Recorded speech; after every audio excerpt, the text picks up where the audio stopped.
Hi, my name is Pastor Hal York, and welcome to Truth in the Trenches. Today we're going to be in Proverbs chapter 19, verse 6.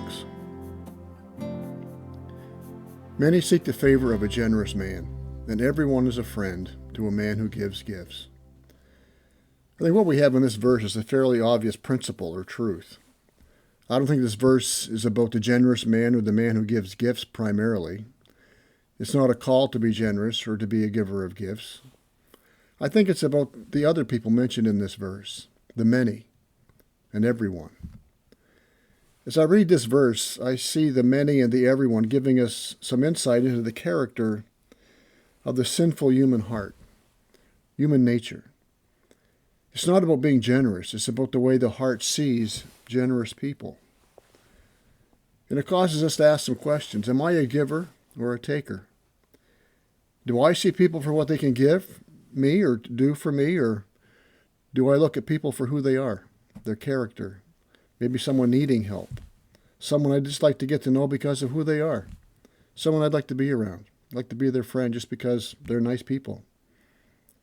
Now, Proverbs talks a lot about the poor, as we know. In chapter 14, verse 20, it says, "The poor is disliked even by his neighbor, but the rich has many friends."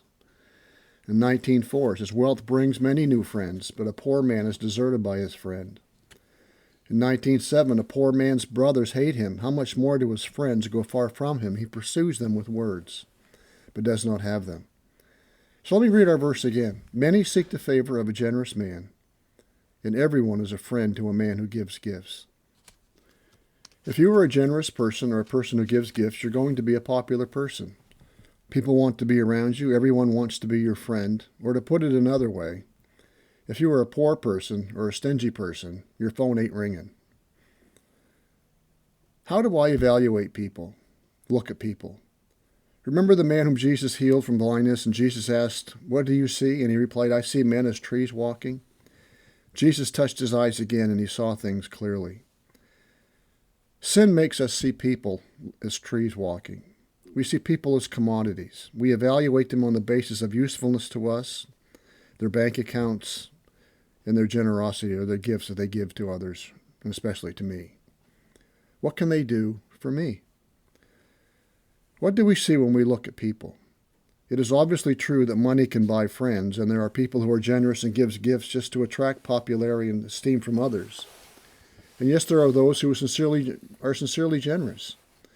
They do things for others that people never read about in papers. Their giving is often done anonymously, not done for notoriety or fame. But as I said earlier, I don't think this verse is about the virtues of generosity. I think it is about how the sinful nature of men can abuse the generosity of others, and how we are prone to seek friendships and surround ourselves with people who can bless us and elevate our status and use to advance our social standing.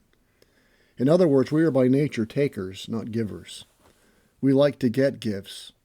Sin wants to believe it is more blessed to get than to give.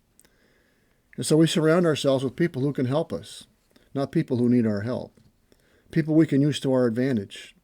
We want to be blessed, not the blesser. Obviously, this attitude is not hard to see in the all and the many or everyone this verse talks about. We are all by nature selfish. Genuine friendships are becoming very rare these days, not extinct, but rare. We are busy people. We only have time for so many people in our lives. Who do we invite in? Who do we let in? Whose friendship do we seek? I think maybe this verse reminds us of something else. Poor people may not have a lot of friends, but the friends they have are genuine, sincere friends. Rich people, on the other hand, generous people, have fewer genuine friends than poor people.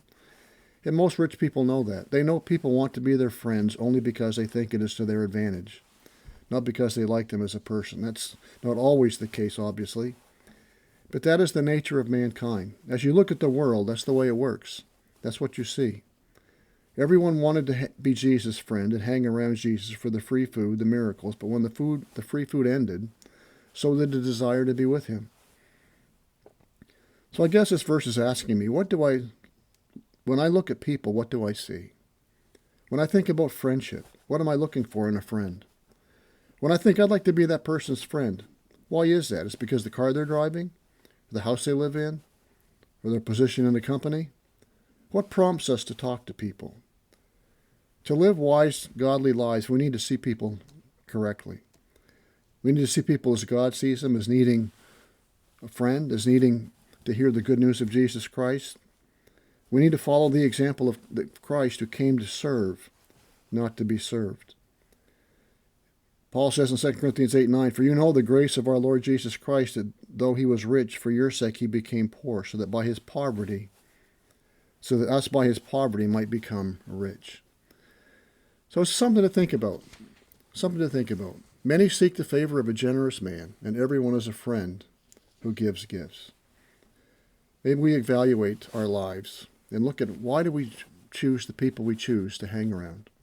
What does it say about us? Do we really believe it is more blessed to give than to receive? May this truth guide us and guard us in the trenches of life as we seek to live for the glory of God and the good of others. May God bless.